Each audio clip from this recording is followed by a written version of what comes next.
오늘 주제는 클라우드 생존 전략이에요. 네이티브 백업으로 지키는 그 마지막 방어선에 대한 주제로 하려고 하고 있고요.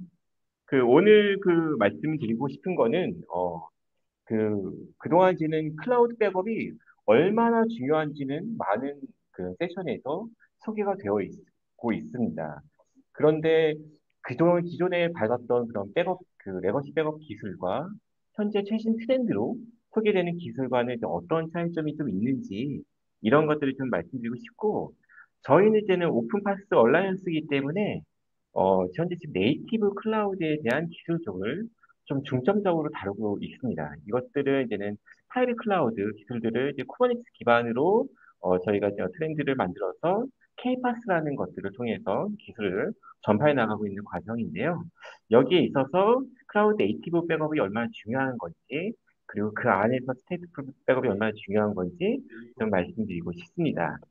그래서 저를 좀 이제 소개해 드리면은, 저는 한 10년, 20여 년을 되는 그런 백업 업계에서 제가 이제 제가 근무를 하였습니다. 그래서 백업 업계에서 이제 근무를 하면서 사실은 여러 가지 이제 백업 솔루션들을 많이 다루어 봤고, 최근에 이제는 그런 쿠버네티스 회사와 그리고 다양한 인프라 회사를 이제 거치면서 그런 것들에 대한 인프라에 대한 접목들이라든지 쿠버네티스에 대한 접목들을 조금 더 전문적인 지식을 가지고 많이 얘기할 수 있었던 것 같아요. 그래서 이제 백업이라는 것들을 이제 모르시는 분들도 있고 아시는 분들도 있으실 거예요. 그래서 백업이라는 것들을 이제 쉽게 얘기하게 되면 데이터에 대해 이제 보관인데, 저는 이제 백업을 생각했을 때 가장 요즘 많이 떠오르는 단어가 카카오톡에서 서랍 기능입니다. 그래서 서랍 기능을 제가 예전에 한 12, 3년 전에 카카오톡 채팅에서 채팅을 지는 핸드폰을 바꾸려고 했는데 채팅이 보관이 안 돼서 카카오톡 고객센터에다 전화를 했습니다. 그래서 백업 기능을 카카오톡에도 좀 만들어 주시면 안 되겠냐고 물어보니까 거기에 계셨던 상담원이 하셨던 말씀이 되게 웃겼어요. 저한테 그런 채팅에 백업 기능들은 우린 필요 없습니다라고 하시면서, 2년이 안 되면 그냥 채팅방을 나가시면 되지. 굳이 뭐하러 이제 백업을 받으시려고 하십니까? 그런 얘기를 하셨는데, 어, 요즘에는 사실은 굉장히 카카오톡 이제 뭐 서랍이라든지 다른 기능 등에서 백업 기능들이 많이 활성화되고 있고, 어, 그리고 이제 비즈니스적으로는 사실은 백업 굉장히 중요해졌습니다. 왜냐면 이제 클라우드 시대다 보니까 내가, 어, 내가 근무지를 내 로컬에서만 근무하는 것이 아니라 어디서든지 원격지에서 스마트하게 이제 근무할 수 있는 환경을 만들어서 근무를 하게 됩니다. 그렇기 때문에 백업에 대한 이제는 기능들을 사용하면서 내가 원하는 그런 작업들을 저장해서 나중에 다른 곳에서 작업하더라도 즉시 이제 불러올 수 있는 그런 자동화된 백업 기능들을 많이 이제 선호하는 상황이고, 이런 것들이 이제는 구글 드라이브나 원드라이브 이런 것들을 통해서 백업을 자동으로 저장하는 그런 시대에 저희들은 살고 있다고 생각드리고 있습니다. 자, 그래서 오늘 이제 말씀드릴 거는 이제 백업의 개념과 이제 네이티브 백업, 스테이플 백업, 최신 백업 트렌드에 대해서 말씀을 드리려고 하고 있고요. 먼저 이제 아젠다로 처음에 백업의 개념에 대해서 말씀드리고자 합니다. 백업을 다 아실 거예요. 사실은 뭐 많이 들어보셨고, IT를 하시는 분들은 백업이 얼마나 중요한지 아시고, 운영을 해보신 분들은 이제 백업에 대해서 기본적인 그런 기술들이라든지 운영 환경에 대해서 접목을 많이 해보셨습니다.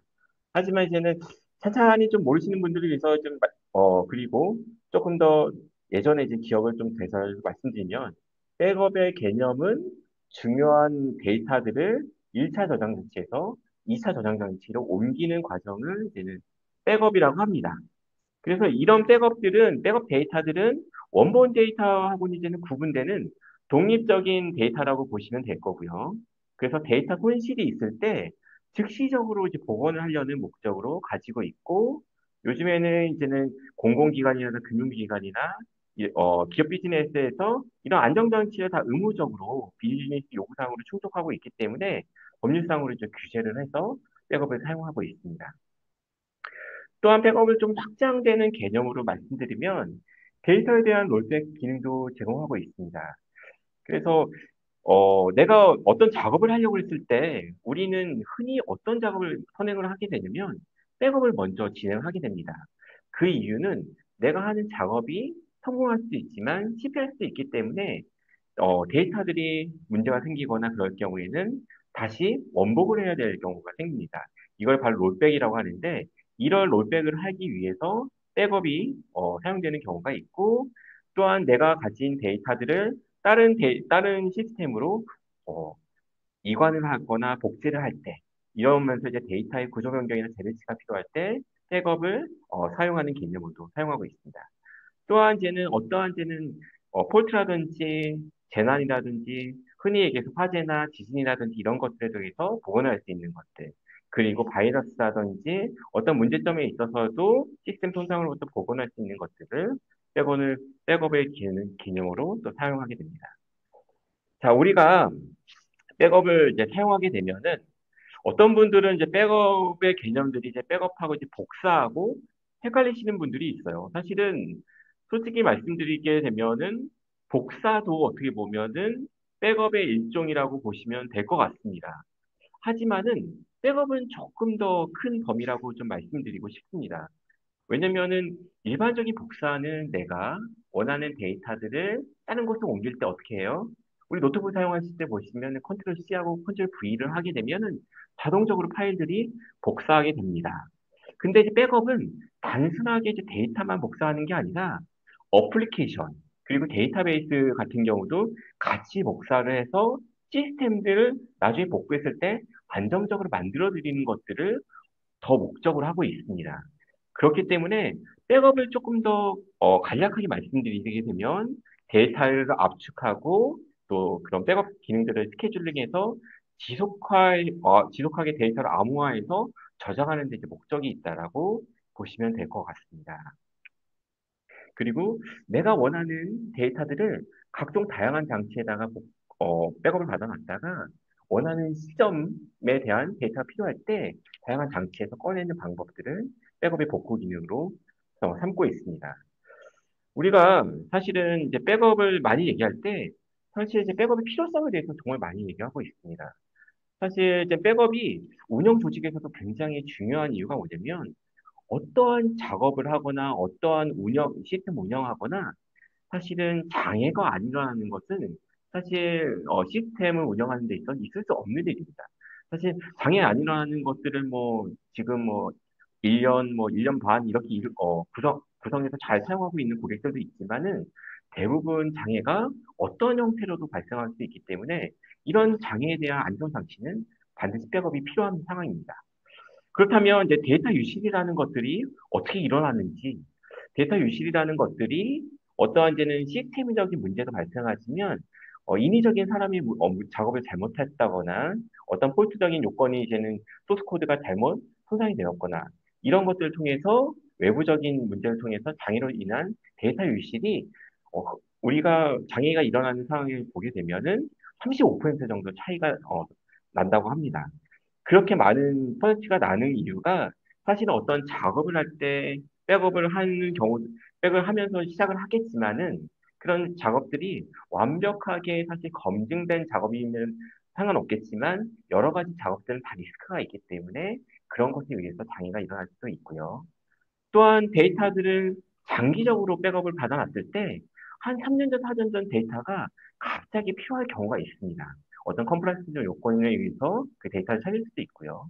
그런 복구 요건이 발생했을 때 또 하드웨어 같은 경우는 사실 때는 사용 연수가 5년, 6년 뒤에 넘어가면서 장애가 발생했을 때 다른 다른 이제 시스템에 대해서 옮겨야 때 백업이 필요할 수도 있고요. 그 다음에 요즘에는 사실 보안 사고가 많이 터지죠. 사실 뉴스에 나오는 보안 사고도 있지만은 사실 뉴스에 나오지 않는 보안 사고도 굉장히 많습니다. 그럴 경우에는 최후의 고르는 백업입니다.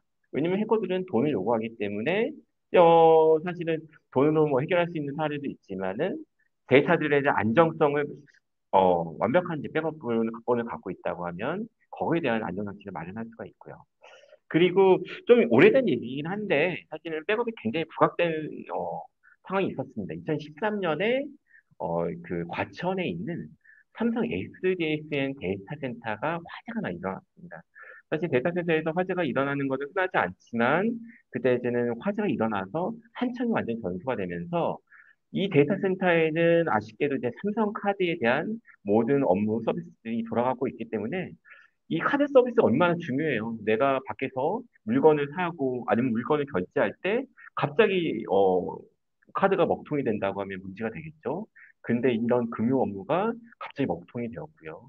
이것들은 이제 카드나 이런 것들은 이제 계정계에 백업을 받아놓기 때문에 계정계는 사실은 즉시 복구했지만은 다른 이제 정보계라든지 다른 업무 같은 경우는 사실 복구하는데 3일 정도 이제 걸리는 문제가 발생을 했습니다. 그렇기 때문에 백업이 굉장히 중요한 사례였고, 백업으로 인해서 사실은 여러 가지 그런 비즈니스적으로 고객 만족도라든지 생산성 저하라든지 이런 것에 타격을 입었던 사례가 될 수 있습니다. 또한 이제는 재복구를 말씀드리고 싶은데, 사실 우리는 흔히 기한을 많이 알고 있을 겁니다. 서비스 간 기한을 많이 알고 있고요. 이런 동기화나 이런 것들을 복제를 통해서 다른 센터에서 즉시적으로 문제가 발생을 했을 때 서비스를 기동시키는 걸 DR이라고 하죠. 하지만 이제 백업 DR도 많이 사용하고 있는 추세입니다. 백업 DR 같은 경우는 사실 아주 중요하지 않은 데이터를 동기화를 시키고 복제를 시킬 때 백업 DR을 사용하게 되고요. 그 백업 DR을 구성하게 되면은 백업 저장장치에 간에 이제 동기화 복제 기능을 사용하기 때문에 조금 더 비용 효율적으로 구성할 수 있는 그런 장점들이 있습니다. 그래서 백업 DR의 이제 중요성이 좀 부각된 사례는 좀 아쉽게도 이제 2011년에 그 9월 10일, 9.11 테러가 이제 발생을 했습니다. 거기서 이제는 그 전제 월드 트레이드 센터가 이제 없어졌죠. 거기 있는 두 개 건물이 무너지면서 모건 스탠리와 이제 뱅크 오브 아메리카, 시카고 주식거래 시스템 이런 것들이 다 거기에 어떻게 보면 원본도 있었고 백업본도 있었는데 이런 것들이 모두 다 안타깝게도 모든 이제 재해로 인해서 다 날아갔습니다. 그런데 그 모건 스탠리는 한 2시간 내에 100% 복구를 했습니다. 이거는 이제는 백업 DR을 즉 1시간 내로 계속 쓰고 있다가 문제가 생기고 나서 다른 지역에서 즉시적으로 복구를 해서 서비스를 가동시킨 상황입니다. 사실 그래서 이런 것들이 굉장히 이제 중요하게 되었고요. 사실 이건 좀 다른 얘기긴 하지만은 조선시대로 건너가 보더라도 백업이 굉장히 중요한 사례가 있었습니다. 이제 조선시대에는 어느 것이 중요했어요. 사실은 조선시대의 이제 문서라는 것은 실록, 이런 사서들이 중요했는데, 이런 사서들을 우리나라에 이제는 그런 선조들은 백업들을 생각했어요. 왜냐면 전쟁이 많이 일어났잖아요. 전쟁이 일어났기 때문에 이런 것들을 다른 곳에 저장을 이제 많이 했습니다. 이런 것들을 이제 서울에 있는 규장각에도 저장을 했고요. 또 전주에도 저장을 했고, 또 소백산에도 저장을 했고, 또 어, 다른 그런 광주 같은 이런 곳에서 저장을 했는데요. 이런 것들을 이제 저장을 하면서 어떤 일이 벌어졌냐면, 어, 임진왜란이 발생을 했습니다. 임진왜란 전란이 터지면서 전주 사고만 빼고 모든 것이 다 불탔습니다. 그러고 나서 이제는 조상들이 생각하는 것들이, 아, 이게 네 벌을 복제해 놓으니 세 벌이 문제가 생겨도 한 벌을 가지고 우리가 선조들의 그런 역사를 지킬 수 있구나 생각을 하면서 또 다른 재해를 위해서 더 많은 복제를 어, 더 산소 깊숙하게 자신을 저장을 하는 그런 선수들의 지혜도 있었습니다. 그만큼 이제 백업이 굉장히 중요한 개념으로 자리 잡는 것들을 좀 말씀드릴 수 있겠죠. 자, 다음으로는 이제 클라우드 네이티브 백업에 대해서 말씀드리고 싶습니다. 그러니까 오늘 저희가 이제는 하는 기관이 이제 OPA다 보니까 사실은 오픈 파스 얼라이언스에서는 클라우드 네이티브에 대한 전문적인 지식들을 같이 많이 나누고 있습니다. 자, 오늘은 백업에 대한 내용이고요. 자, 현재 IT의 모습은 사실은 굉장히 복잡합니다. 이제 복잡할 수밖에 없는 이유가 사실 현재 지금 레거시 시스템의 차세대 시스템, 그리고 신규 시스템들이 굉장히 많이 구성이 돼서 어느 기관에 가거나 어느 회사에 가거나 기존의 레거시 시스템과 함께 그런 AI라든지 빅데이터나 이런 것들을 차세대로 도입을 하고 아니면 이제 클라우드 네이티브를 신규 시스템을 도입을 해서 같이 사용하는 경우가 많습니다. 이렇게 같이 사용하게 되려고 하면은 API를 동기화하고 연계를 하고 해야 되는데 이 옛날 시스템이니까 프레임워크 다르고 DB도 다르고 그러다 보니까 동기화가 쉽지가 않아요. 그렇기 때문에 강제적으로 동기화해서 사용하고 있기 때문에 어떠한 시스템에서 붕괴가 일어나면 다른 쪽으로 연속적으로 붕괴가 일어날 수 있는 굉장히 위험성이 있습니다. 오히려 리스크가 더 커진 거죠. 그렇기 때문에 현재 IT 모습은 이렇게 얽히고 설킨 구조예요. 그래서 새로운 확장의 제약이라든지 관리 비용의 증가라든지 사용 방식을 뭐 동기화시키거나 일관성을 가져가는 것들에 대해서도 굉장히 어려움들이 좀 많습니다. 그래서 클라우드 네이티브 환경에서 이런 얽히고 설킨 환경에서의 최후의 방어선은 바로 클라우드 네이티브 백업이라고 좀 말씀드리고 싶습니다. 자, 그래서 우리가 클라우드 네이티브의 가장 중심이 되고 있는 지금 플랫폼이 쿠버네티스입니다. 클라우드 네이티브는 컨테이너로 이제 구성해서 다양한 이제 데브옵스의 기술이라든지 컨테이너 기술이나 MSA 기술들을 활용하고 있는데 그것들을 밑바탕할 수 있는 기술들이 현재 쿠버네티스로 트렌드가 되고 있는 거죠. 그렇기 때문에 쿠버네티스의 필요성들이 굉장히 중요하게 부각되고 있습니다. 그래서 아까 좀 전에 백업을 해야 되는 이유도 말씀드렸지만 또한 이제 쿠버네티스도 백업을 해야 되는 것들을 말씀드리고 싶습니다.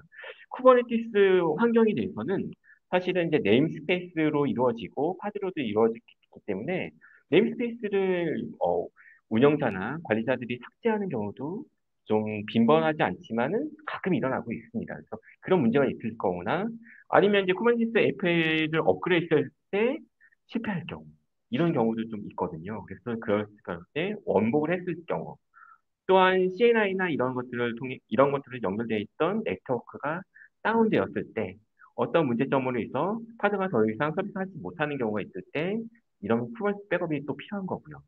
또 클러스터가 이제 복구할 수 없는 아주 안 좋은 상태가 되거나 버그로 인해서 데이터 유실이 발생을 하거나 아니면 액세스 접근이 불가한 경우에도 쿠버네티스의 개별 요소를 통해서 복원을 해서 살릴 수가 있습니다.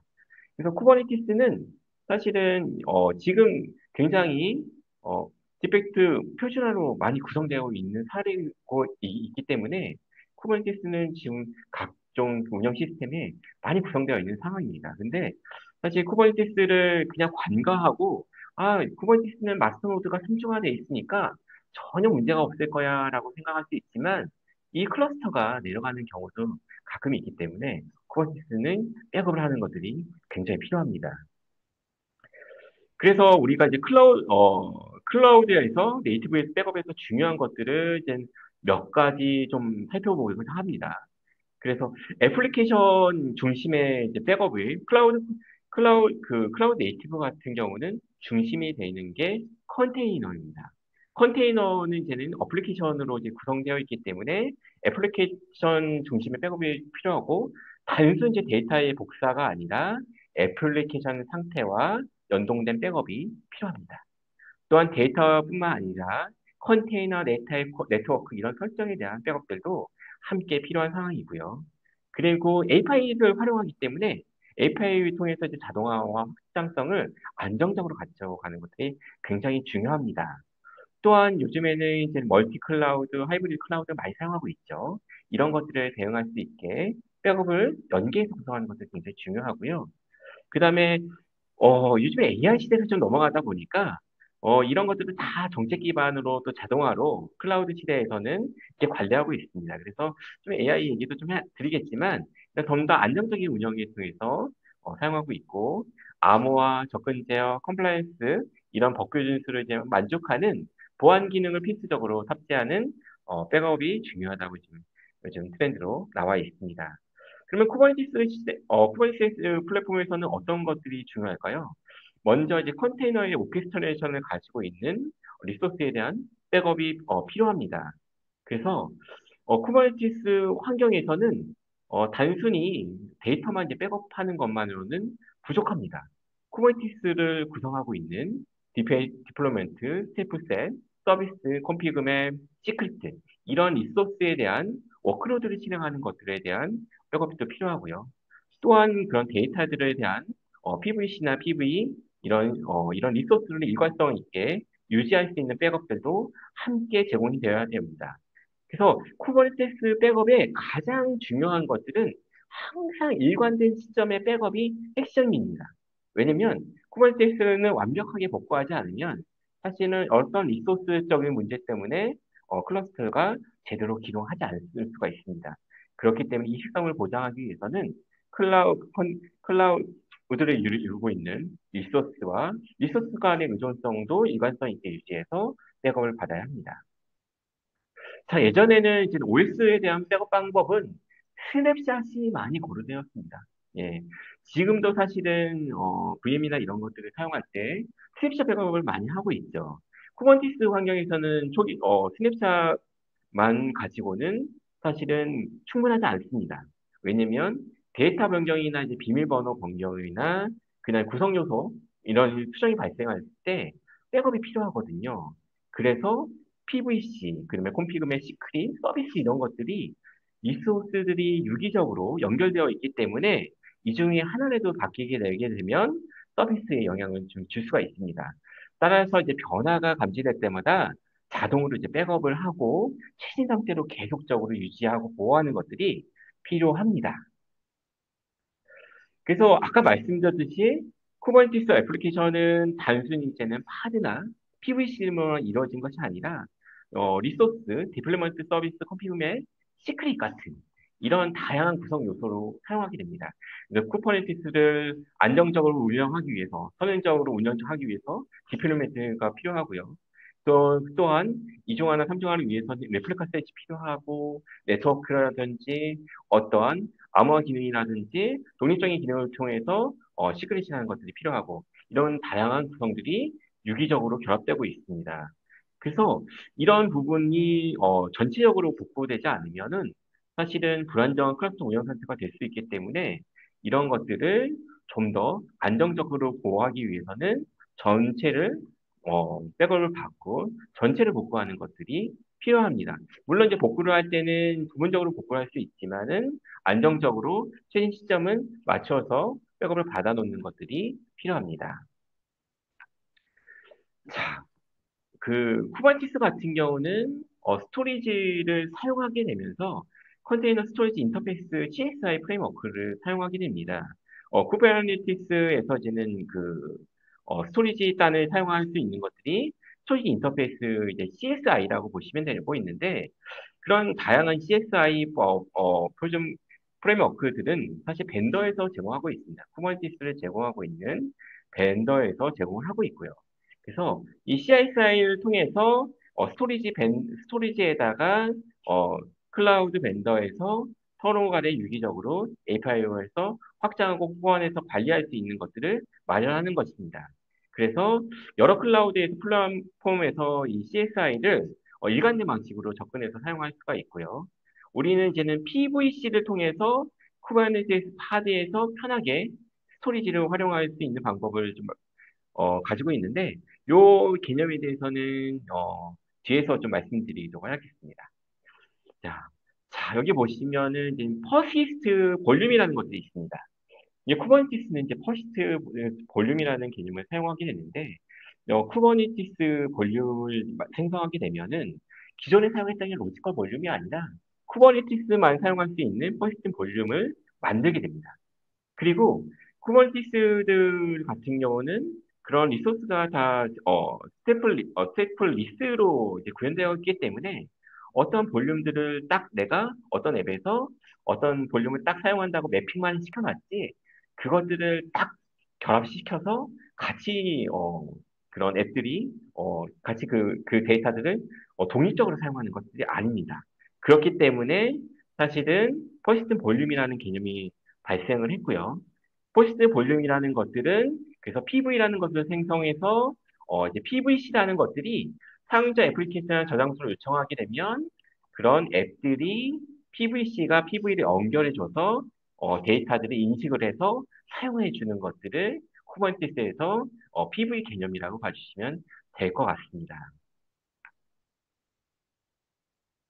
그래서 단순히 이제는 아까 이제 리소스 같은 경우는 스냅샷만 가지고 문제가 있지만 사실 PVC 같은 경우는 스냅샷을 통해서도 이제 고비용 데이터 보호할 수가 있는데 어, 쿠버네티스에 있는 PVC, 아까 말씀드렸듯이 퍼시스텐트 볼륨 클레임으로서 그런 PV를 연결할 수 있는 클레임에 대한 스냅샷을 수행할 수가 있고, 이 스냅샷을 수행하면서 내가 어떤 데이터가 어떤 앱에 어떻게 연결되어 있는지 이런 정보들을 함께 백업을 받고 나서 복구할 때도 그 정보를 가지고 완벽하게 복구할 수가 있습니다. 그래서 저희는 이제 어플리케이션 같은 경우는 이런 스냅샷들을 통해서 안정적으로 복구를 할 수 있다는 방법을 말씀드리고 싶습니다. 자, 다음에는 저희가 이제 아젠다에서 이제 말씀드렸듯이 스테이트풀 백업이 중요한 것들에 대해서 좀 말씀드리고 싶습니다. 사실 이제 쿠버네티스가 처음 나왔을 때는 사실 스테이플 리스적인 어플리케이션들이 굉장히 중요했습니다. 사실 데이터적인 요소보다는 이런 카드나 이제 컨테이너를 만들 수 있는 거, 도커라이징 할 수 있는 것들은 와스 위에 어플리케이션을 올리고, 소스 코드를 올리고, OS적인 요소를 만들어서 도커라이징을 하는데, 이런 것들에 대해서 스테이트리스 어플리케이션들이 굉장히 중요했습니다. 그래서 앱이라든지, 와스라든지 이런 것들에 다 스테이플리스 어플리케이션을 볼 수가 있는데, 현재는 사실은 이것보다 더 중요한 것들이 스테이플 어플리케이션이라고 해서 상태를 유지하는 어플리케이션이 더 중요해졌습니다. 대표적으로는 이제 MySQL, PostgreSQL, 몽고DB 같은 이제 오픈SQL, 그리고 이제 카프카, RabbitMQ 같은 이제 메시지 큐 같은 것들이 스테이플 어플리케이션이라 보실 수가 있으실 겁니다. 그래서 스테이플 백업이 제일 중요한 거는 뭐냐면 사실 이제 PV 데이터가 아까 전에 중요성을 좀 말씀드렸는데 이런 코어티 리소스 정의하면서 일관된 시점으로 버스트 볼륨을 일관된 시점으로 같이 복구하기 위해서는 스테이트풀 백업이 중요하기 때문에 그 스테이트풀 백업에 함께 그 앱에 대한 리소스를 함께 맞춰가지고 복구하는 것들이 필요합니다. 그렇게 완벽하게 복구를 하기 위해서 스테이트풀 백업이 좀 더 진화가 되었고 그 기술들도 많이 향상되었다고 보시면 될 것 같습니다. 그래서 스테이트리스 어플리케이션 같은 경우는 아까 이제 말씀드렸듯이 임시 데이터를 이제 보관할 수 있는 보관하고 처리하는 스테이플리스 어플리케이션으로 보시면 될 거고 스테이플 어플리케이션 같은 경우는 데이터가 지속되고 유지되기 위해서 호스트 위에서 접근이 가능한 어플리케이션을 스테이플 어플리케이션이라고 보시면 될 것 같습니다. 그래서 지금 스테이트 리스에서 지금 스테이트풀 시대로 넘어가고 있습니다. 사실은 이제는 기존에 이제는 쿠버네티스가 한 13년 전에 태동이 되고 나서 한 1, 2년 정도는 스테이트 리스가 굉장히 어플리케이션이 굉장히 중요했습니다. 중요해서 어플리케이션 중심으로 시작을 했지만은 2017년부터는 아까 말씀드렸듯이 데이터에 대한 일관된 복구를 위해서는 스테이플 어플리케이션이 중요해졌기 때문에 이런 것들에 대한 기능들이 지속적으로 좀 발전을 했습니다. 그래서 2017년 1월에, 12월에 그 스테이트풀 어플리케이션이 이제 정식 기능을 들어왔고, CSA 알파라는 것들이 이제 함께 제공하면서 발전되었고, 이런 것들이 쿠버네티스 1.13 버전에서 CSAI GA 기능과 함께 오퍼레이터 프레임워크가 도입되면서 한층 이제 스토리지 확장성이 관리가 중요해져 있는 상황으로 바뀌었습니다. 또한 2020년 12월 같은 경우는 볼륨 스냅샷 기능 지혜가 추가되면서 이때부터 이제 데이터 보호가 스테이트풀 어플리케이션의 데이터 보호가 더욱더 중요한 상황으로 나오게 됐습니다. 그래서 지금도 2.31 버전까지 오면서 많은 기업들이 사실은 이제는 DB와 메시지 큐 이런 것들을 쿠버네티스에 접목해서 같이 사용하다 보니까 이런 것들에 대한 백업들이 굉장히 중요하게 된 시기가 되었고 물론 아직 뭐 RDB나 이런 것들은 이제 쿠버네티스하고는 연계해서 사용하고 있긴 하지만은 오픈DB는 굉장히 요즘 활발하게 쿠버네티스 생태계에 들어와서 같이 활성을 이렇게 사용하고 있는 기회라고 보시면 될 것 같습니다. 이런 것들을 안정하게 이제 복구하기 위해서는 스태프들과 함께 리소스 백업도 함께 적합성을 맞춰서 복구하는 것들이 필요하다는 말씀을 눈에 좀 드리고 있습니다. 자, 다음으로는 이제 최신 백업 트렌드에 대해서 말씀드리겠는데, 먼저 이제는 백업 트렌드 기술에 대해서 먼저 말씀드리고, 다음으로는 벤더의 이제 기술에 대해서 좀 말씀드리고자 하겠습니다. 자, 첫 번째 최신 백업 트렌드 기술입니다. 컨티뉴스 데이터 프로텍션이라는 CDP 백업이라는 기술이 있는데요. CDP 백업은 사실은 레거시 기술입니다. 사실은 CDP를 많이 들어보셨을 거고, 근데 CDP 기술을 활용하고 있는 굉장히 많은 기업들이 있습니다. 하지만 이제 CDP 기술도 이제는 그 단순히 그냥 스냅샷 방식이 아닌 이제 전월 기반의 이제 스냅샷 방식으로 발행해서 이제 초단위의 RTO를 이제 복구하는, 보장하는 그런 기술로 현재 좀 바뀌고 있고요. 그래서 이것들이 또 하이퍼바지하고 또 DB하고 연결해서 또 성능도 저하도 최소화하고 또 즉시 마운트로 해서 RTO도 보장하고 있는 기술로 많이 발전하고 있습니다. 또한 그런 이제는 어, 이게 변경 불가능한 전원을 사용해서 사실 CDP를 좀 더 안정적으로 무중단으로 보호할 수 있는 기능들도 함께 사용하고 있고요.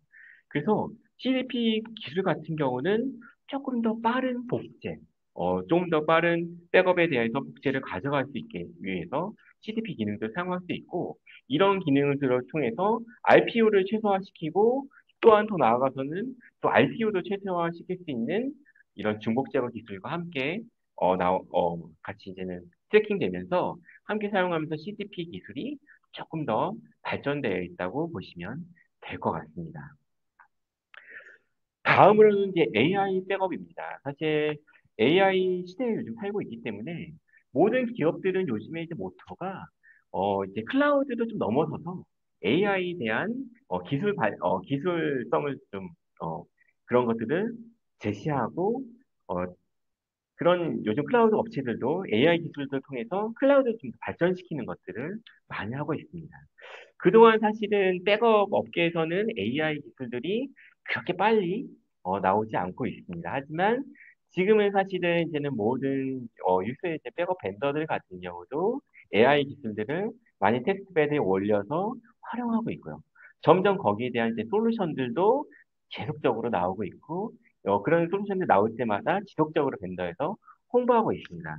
저도 사실 이제는 전 직장 제가 이제 TMS 클라우드에 다니면서도 AI에 대한 이제 서비스들을 나름대로 이제는 독립적으로 구축하면서 거기에 대한 이제 백업이라든지 인프라들을 이제 구성을 했었는데 거기서 이제 중요한 것들이 사실은 이제 백업들에 대해서는 사실은 오픈소스 같은 경우 백업을 받으면서 AI 기술들을 접목하기 힘들긴 하겠지만 요즘에는 AI들 기술들이 많이 나오게 되면서 잠재적인 장애를 예측하고 복구 프로세스를 자동화하는 기능들이 많이 나오고 있습니다.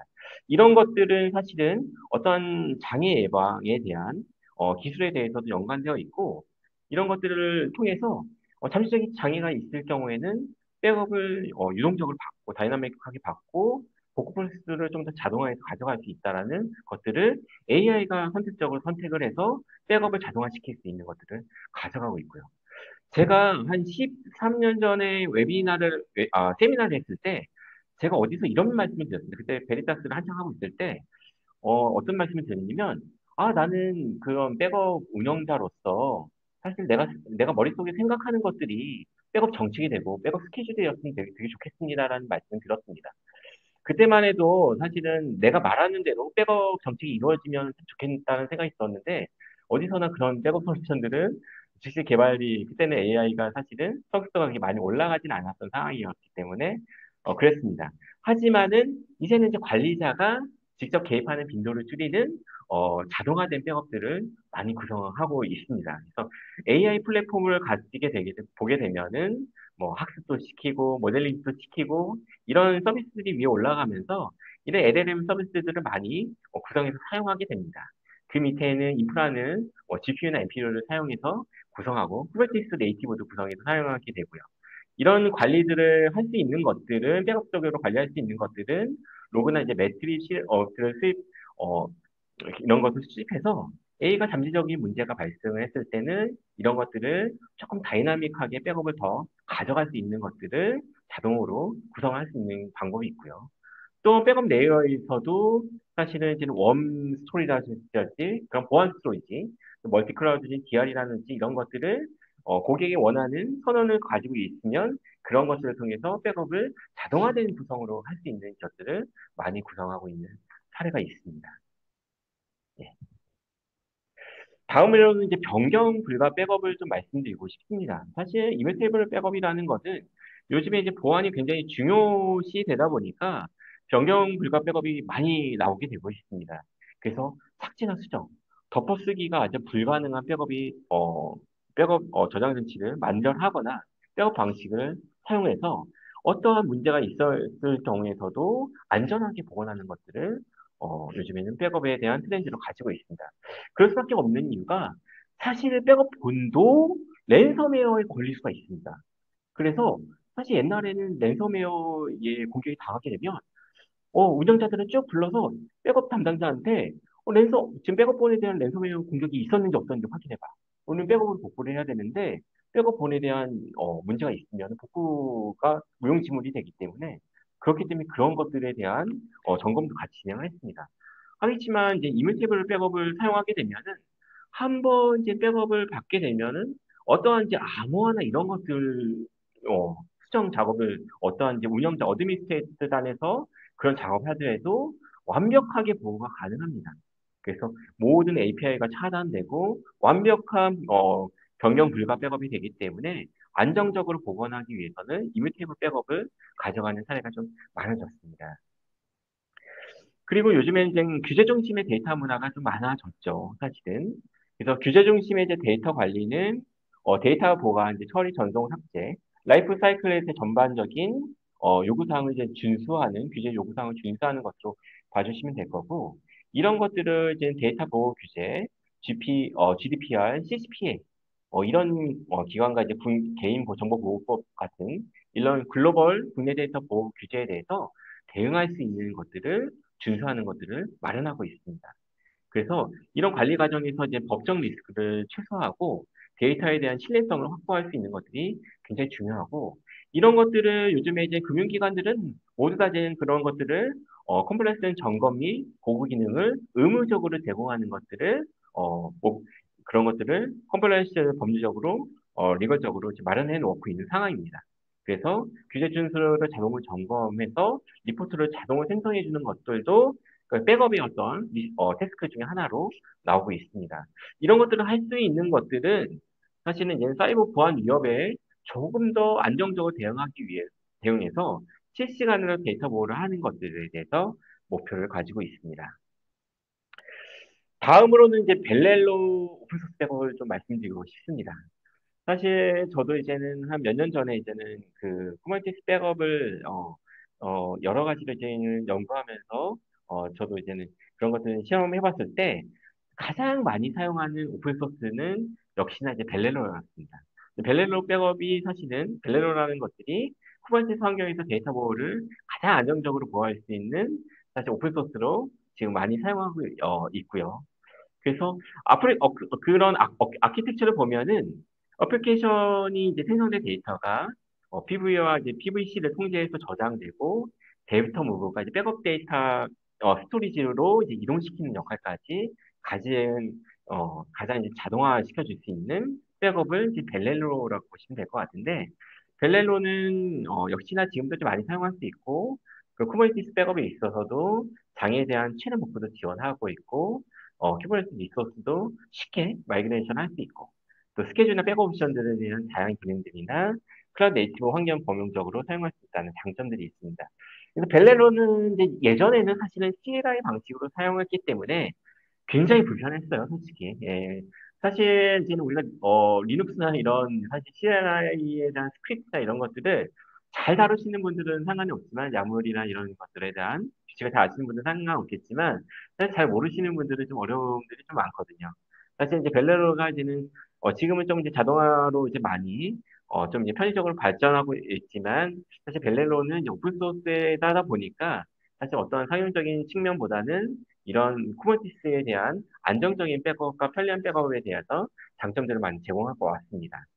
그래서 벨렐로 같은 경우는 이제 온디맨드 백업들, 그래서 수동 요청이 발생했을 때 즉시 백업 받을 수 있는 기능들을 제공하거나 그 크론을 통해서 주기적으로 백업을 실행할 수 있는 것들을 제공하고 또 서드 파티 이제 중복 제거 백업 솔루션하고 연동해서 사용도 많이 하고 있습니다.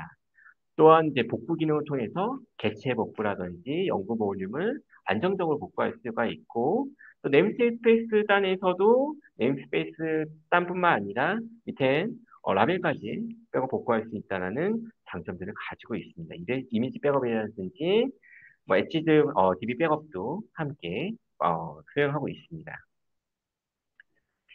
그리고 이제는 오케스트로의 이제 비올라 백업을 좀 말씀드리고 싶습니다. 제가 이제 오케스트로 소속이어서 이 비올라 백업을 좀 말씀드리는 게 아니라 사실은 국내에는 굉장히 많은 파스 솔루션을 가지고 있는 회사들이 있습니다. 제가 전에 회사도 이제 뭐 스미스 클라우드도 사실은 하이브 클라우드는 파스 솔루션이 있었고요. 하지만 이런 것들에 대해서 사실 쿠버네티스에 대한 백업을 아주 중요하게 생각하는 기업들이 많지는 않습니다. 흔하지 않습니다. 아까 말씀드렸듯이 사실 쿠버네티스 마스터 노드는 함정화되어 있고 엔진은 안정적이고 파드는 사실은 이런 리플리카 세트나 이런 것들을 통해서 좀 더 안정적으로 보호할 수가 있고 어떤 문제점이 발생하게 되면은 레디니스를 통해서 즉시적으로 파드가 다시 뜨기도 하고 이런 여러 가지 장점이 있기 때문에 사실 문제점이 없다라고 생각할 수 있지만 아까 말씀드렸듯이 그런 클러스터가 자체가 문제가 발생하거나 여러 다른 리소스적인 문제가 발생하게 되면은 사실 답이 없는 것들도 사실 코베스트 영역입니다. 그렇기 때문에 이런 것들을 좀 더 신경을 썼던 쓰고 좀 특화적으로 구성을 했, 구성을 한 구성을 해서 연구해서 개발했던 업체가 오케스트로라고 보시면 될 거고요. 오케스트로 같은 경우는 이제 비올라 백업을 벨렐러와 연결해서 벨렐로가 쿠베네티스 리소스와 PV 데이터를 백업받고 관리적인 측면에서는 비올라가 그런 것들을 같이 관리하고 스케줄링하고 그래서 PV 스냅샷이라든지 아니면 볼륨 백업이라든지 이런 것들을 다 벨렐로하고 비올라가 연계해서 지원하게 됩니다. 그리고 벨렐로가 다시 이제 PV 데이터와 이제 파드를 복구하는 것들을 이제는 벨렐로가 해주게 되고요.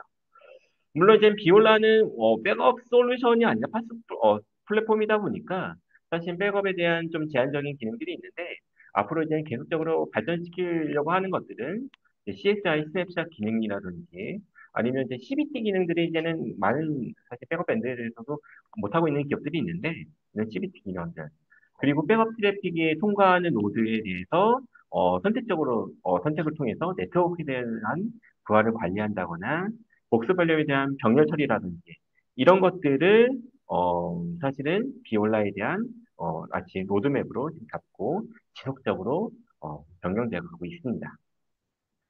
다음으로는 델 파워 프로젝트 백업입니다. 제가 델 백업을 한 3, 4년 정도 했었는데 사실 요 이제 자료를 이제는 그 본지사 사장님이나 윤재규 부장님이 좀 제공해 주시면서 예, 이사님들이시죠 지금 제공해 주시면서 대리 이제 파워 프로젝트 백업을 통해서 현재 지금 쿠버네티스에 대해서도 좀 안정적으로 가져가고 있다는 얘기를 많이 하고 있는데 사실 저는 그 델의 백업의 가장 큰 장점들은 역시나 델은 이제 하드웨어 벤더다 보니까 그 데이터 도메인이라는 VTL 중복 제거 장치에서 중복 제거가 어마무시하게 정말 잘 되고 있습니다. 그렇기 때문에 그런 중복 제거를 연계해서 쿠버네티스의 그 데이터 용량을 좀 줄이고 안정성을 높일 수 있는 그런 것들을 제공하고 있고요. 현재 지금 PPDM이라는 것들을 통해서 이제 데이터 무버 기능을 통해서 쿠버네티스 리소스를 백업받고 PV를 백업받는 것들을 중복 제거 엮여서 같이 할 수 있는 그런 장점들을 델 파워프레스테이트 백업에서 제공하고 있습니다. 근데 한 가지 제가 좀 더 아쉬운 게 있으면 사실 지금 계속적으로 사실은 글로벌 벤더들이 사실 다양한 기능들을 접목하면서 나가고 있거든요. 그래서 그 델의 파워프레스테이트 백업 같은 경우도 이런 과거에 이제 VM이라든지 AWS 연동이라든지 디드 소프트웨어라든지 이런 것들에 더해서 AI라든지 이런 것들을 접목해서 좀 더 백업을 구조화시켰으면 좋겠다라는 생각이 좀 듭니다. 자, 다음으로는 또 제가 오늘 이제 웨비나를 준비하면서 벨타스에 있는 천대영 이사님 제 친구이기도 한데 팀장님한테 또 자료를 받았습니다. 그러니까 벨타스는 지금 뭐 한 3, 4년 전부터 쿠버네티스 백업을 또 수행하고 있고요. 여기에는 이제 서드 파티를 플러그인 설치하지 않고 나서 넷백 어플라이언스를 통해서 쿠버네티스 즉시적으로 이제 스냅샷 떠서 복제할 수 있는 기능들을 제공하고 있고요. 여기도 중복 제거하고 이제는 백업을 저장하는 것들을 엘라스틱 데이터 무버라고 하는데 이런 것들을 생성하게 되고 백업이 끝나게 되게 되면 동적으로 프로비저닝을 제거하는 그런 것들을 제공하고 있습니다. 또한 이제는 그런 PB의 롤백들이 잘 되고 있고요. 베이타스 같은 경우는 정말로 이제는 하드웨어와 소프트웨어를 잘 이제는 어플라이언스적으로 만들어서 데이터 보호를 잘하고 리플리케이션에 대한 굉장히 장점들도 많이 있기 때문에 어떠한 이제 데이터 보호에 대한 역할에 있어서 굉장히 큰 역할들을 그동안 해왔습니다. 그래서 쿠버네티스에 대한 백업들도 역시 이제는 그런 그 어플라이언스 장치에서 안정적으로 할 수 있다는 것들이 지금 가지고 있습니다. 다음으로는 빔 카스텀 백업입니다. 사실 제가 지금 팀엑스에 있을 때도 사실은 빔 카스텀 백업은 굉장히 많이 좀 테스트를 많이 해봤습니다.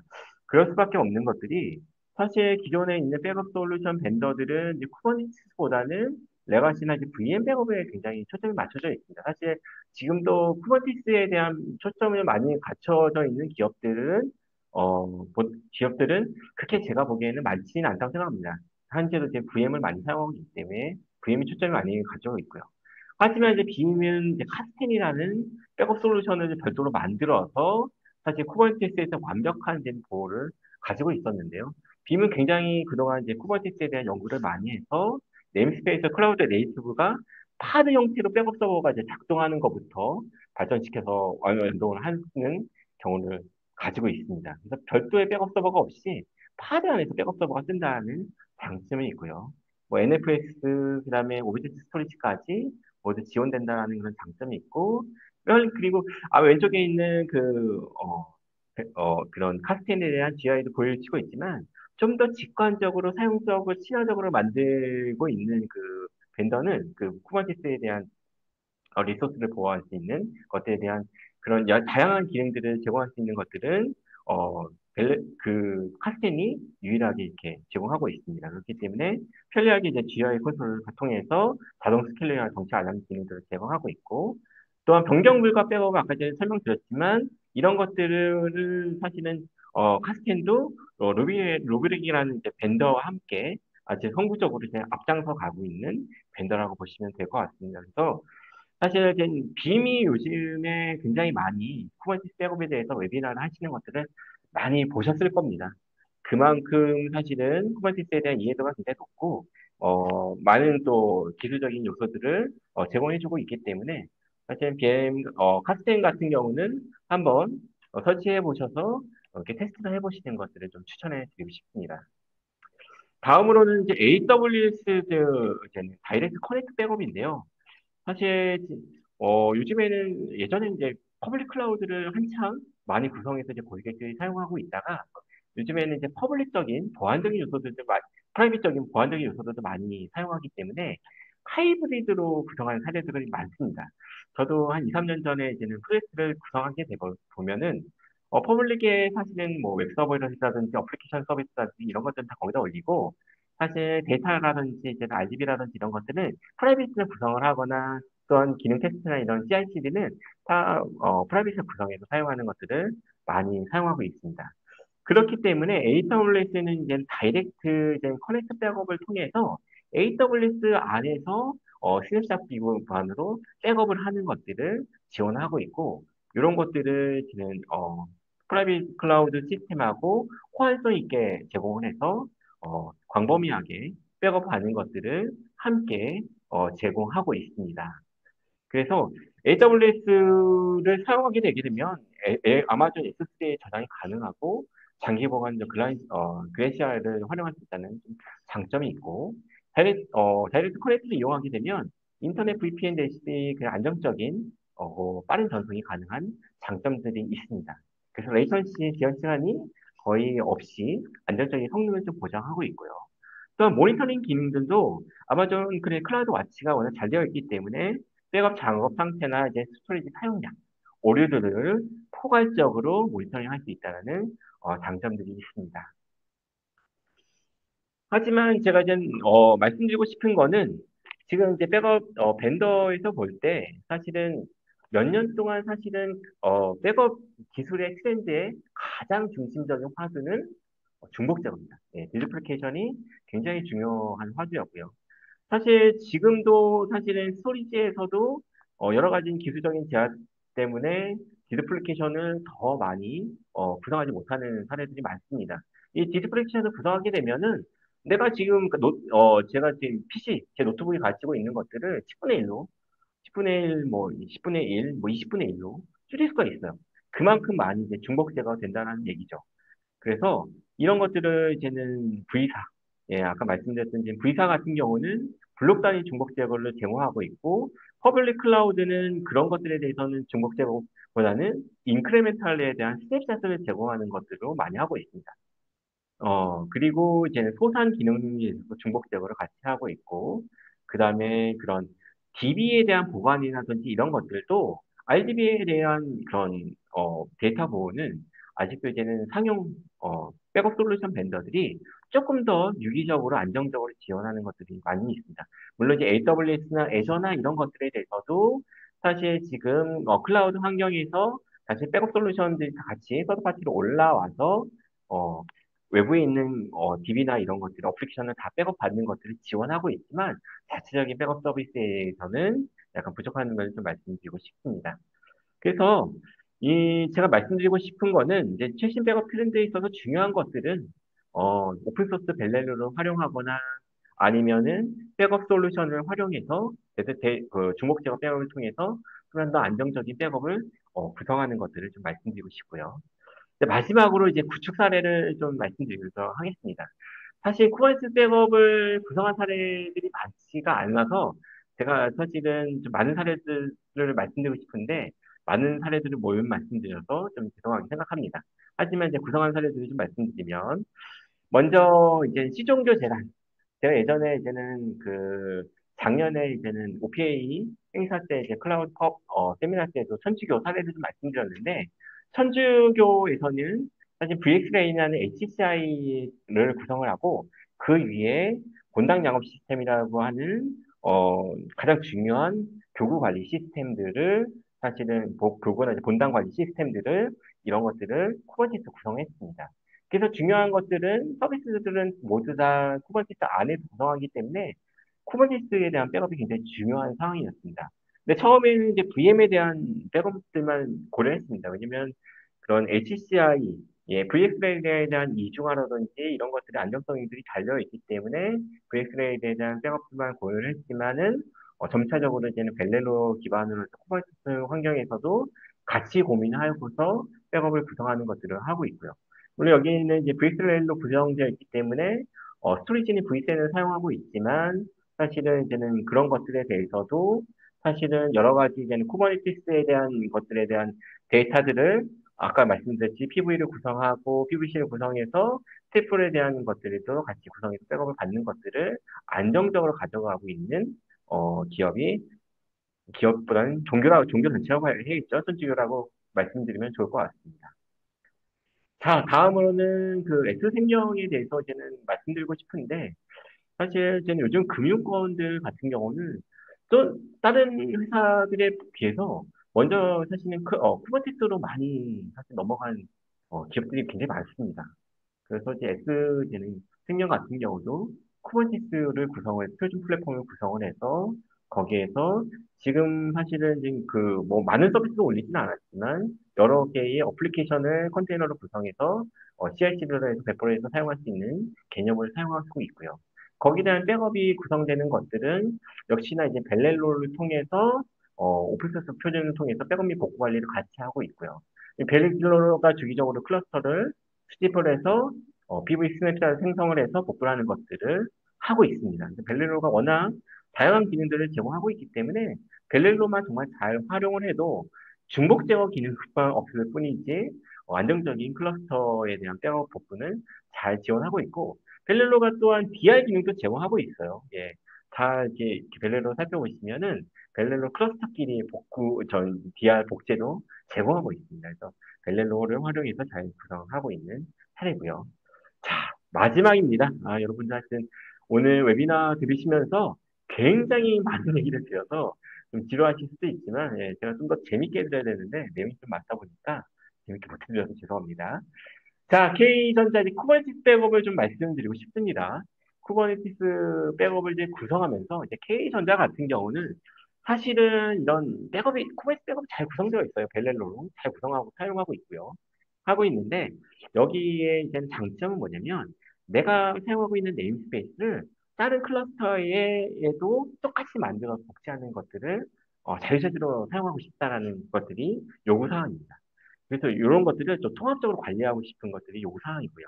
그래서 다수의 클러스터에 다수의 네임스페이스를 같이 잘 관리할 수 있는 것들을 목표로 하고 있는데 그런 네임스페이스 복제나 이런 것들을 이관하는 것들을 전부 다 벨레노를 이용해서 코버스 환경을 구성해서 잘 사용하고 있는 것들을 K전자가 구성해서 사용을 하고 있습니다. 그리고 여기는 뭐 세포로도 뭐 SDN, S로 구성하는 것도 있고요. 그래서 다양하게 이제 구성을 해서 사용하고 있는 것들을 골자로 지금 구성하는 것들을 K전자의 코버스 백업으로 제시해서 사용하고 있습니다. 물론 이제 여기 안에서 뭐 다른 솔루션을 사용해서 아까 말씀드렸듯이 서드파티 빔이라든지 벡터스를 사용해서 구성한 사례들도 점차 이제 많아지는 걸로 알고 있지만 쿠버네티스 같은 경우는 오픈소스로 시작하다 보니까 벨렐로를 활용하는 사례가 굉장히 많았고 지금도 그렇게 많이 초기에는 많이 구성을 해서 점점적으로 이제 나아가고 있고 금융권 같은 경우는 사실은 오픈소스보다는 어, 그냥 서드파티 백업 솔루션들이 안정적으로 구축되어 있는 사례들이 많기 때문에 그걸 통해서 이제 쿠버네티스를 또 많이 백업을 받고 있는 사례가 더 늘어났다고 보시면 될 것 같습니다.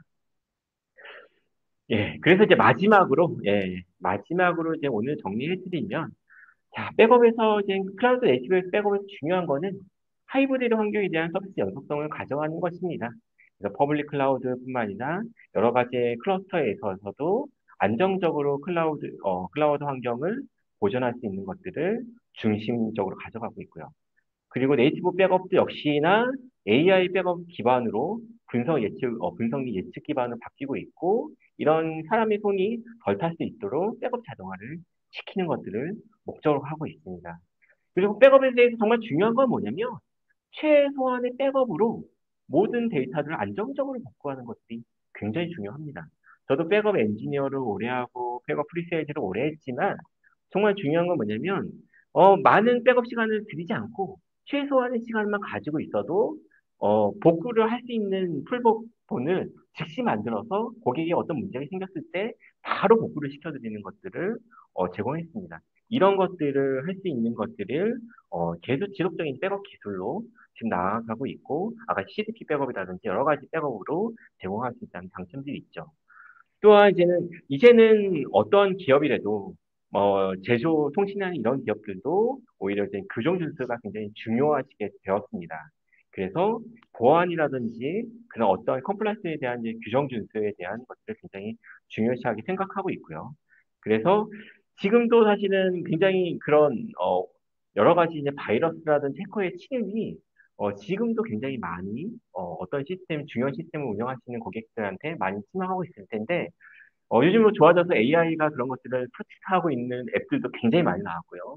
이런 IPS, IDS 기능을 가지고 있는 AI 솔루션들도 많이 나왔는데 중요한 거는 최후의 보루는 아까 말씀드렸듯이 최후의 보루는 백업입니다. 백업을 안정적으로 예, 완전하게 백업을 받아놓게 돼서 그거를 복구할 수만 있다면 사실은 마지막 보루에 대한 안정성이 생기는 거거든요.